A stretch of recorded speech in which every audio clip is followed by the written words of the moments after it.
Kasi, may boss. Pero wala akong sinulat eh, kasi pero may boss akong sasabihin sa'yo. Iba yun lang din siguro yung sinabi ko sa wedding natin, no? Araw-araw kong iniisip yun kung paano ba kita makapasahin, kasi long distance tayo, bago kita makapasahin, magkakit na naman ko sa akin. Jacket na rin. Laging umusok yung tenga na ito, kausap ako, alam mo kahit ganyan ka. Mahal na mahal kita. Sobra pagmamahal ko sa'yo, hindi na ako nagsulat. Tsaka, sabi mo naman kanina, hindi mo nakakabaan yung bounce ko kasi alam mo naman hindi ako nakakabanda, hindi mo nasulat ka ako, pero isipin mo na lang ako sa'yo. Hindi ko kailangan isulat yung pagmamahal ko sa'yo. Kasi, ang sabi ko, isa sa puso ko, hindi ko titignan kung saan, kung ano yung sasabihin ko sa'yo ng house. Hindi ko kukulitin kung saan, kukulitin kung saan galing. Sa puso ko sa galing. O sa tiyan ko galing. Pero sa puso ko galing yun. Sabi ko sa'yo, kahit ano mangyari, away man tayo ng mag-away. Magkakaroon natin magkakabatilig tayo. So, ang may papangako ko lang sa'yo is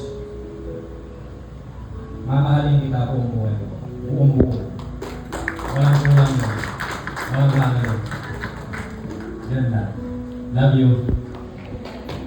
Thank you so much, Sir Canal. It's just... Hi, Mahal. It's been a roller coaster journey. Parang lahat na yata ng klaseng matitinding pagsubok na pagdaanan na natin. The pain of always being far away from each other due to the distance, especially during our lowest moments. When we wanted nothing more than to comfort one another, but all we could do was wait until we could see each other.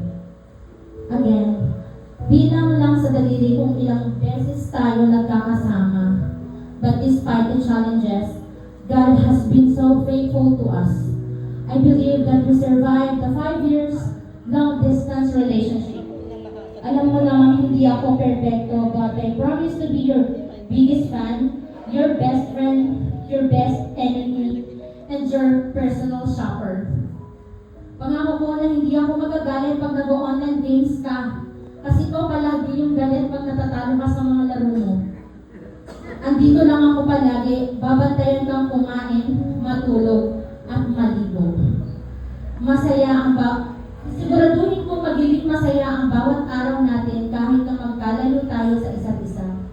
Ikaw ang sagot sa mga prayers ko at sa mga cravings ko. Ikaw lang at wala nang iba. Mahal na